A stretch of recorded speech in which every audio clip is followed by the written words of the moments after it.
Perkenalkan, nama saya Nursia Marpaung. Saya akan menyampaikan tentang asesmen nasional sebagai bentuk pembebasan AKM Angkatan ke-8. Materi asesmen nasional. Asesmen nasional adalah bentuk evaluasi yang digunakan untuk perbaikan pembelajaran serta bertolak ukur dengan kecakapan abad 21, seperti kecakapan belajar dan berinovasi, kecakapan menggunakan teknologi informasi, dan kecakapan hidup untuk bekerja dan berkontribusi terhadap masyarakat. Manfaat asesmen nasional adalah sebagai potret kualitas belajar, umpan balik peningkatan kualitas pembelajaran sekolah, dan dasar penyusunan program peningkatan kualitas pembelajaran sekolah dan daerah. Asesmen nasional terdiri atas 3 bagian, yakni 1. Asesmen kompetensi minimum, 2. Survei karakter, dan 3. Survei lingkungan belajar. Asesmen kompetensi minimum adalah sebagai alat ukur kompetensi literasi dan numerasi siswa, kemampuan berpikir menerima informasi.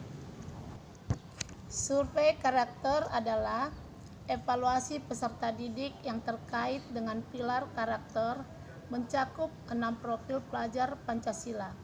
Survei lingkungan belajar adalah evaluasi yang terkait dengan kualitas sekolah atau lingkungan yang mendukung proses pembelajaran. Asesmen nasional bukan pengganti ujian nasional, diberlakukan sejak tahun 2021, dan peserta didik yang dievaluasi adalah peserta didik yang berada di kelas menengah, bukan di kelas akhir seperti ujian nasional. Asesmen nasional bukan penentu kelulusan, tetapi sebagai tolak ukur evaluasi strategi pembelajaran untuk perbaikan kualitas belajar di sekolah atau lembaga pendidikan. Metode penentuan AKM dengan survei terhadap peserta didik, sedangkan ujian nasional menggunakan metode sensus untuk kelas akhir. Asesmen tidak hanya mengevaluasi aspek kognitif siswa, tetapi mutu satuan pendidikan berdasarkan kompetensi siswa.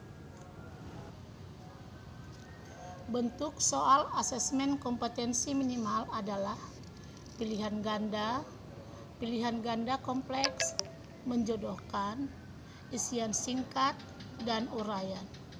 Untuk level SD, asesmen nasional terdapat 3 level, di mana level pertama kelas 1 dan 2, level kedua kelas 3 dan 4, level keempat kelas 5 dan ke-6. Jumlah soal sebanyak 30 soal, baik kompetensi literasi dan numerasi. Tindak lanjut AKM adalah terdapat laporan yang menunjukkan tingkatan kemampuan siswa terhadap literasi dan numerasi. Ada 4 yang perlu kita perhatikan. Yang pertama, perlu intervensi khusus, yaitu apabila siswa belum mampu menemukan dan mengambil informasi. Kedua, dasar, apabila siswa mampu menemukan dan mengambil informasi eksplisit. 3. Cakap, apabila siswa mampu membuat intervensi dan informasi implisit dan membuat simpulan. 4. Mahir, apabila siswa mampu mengintegrasikan beberapa informasi lintas teks. Laporan tindak lanjut AKM digunakan dan dimanfaatkan untuk perbaikan proses pembelajaran pada berbagai mata pelajaran.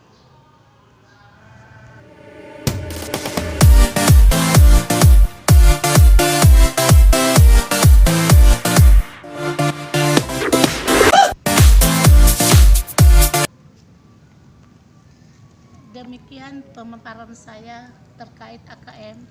Semoga informasi ini dapat bermanfaat dan menjadi hal baik bagi pendidikan kita. Terima kasih. Dance.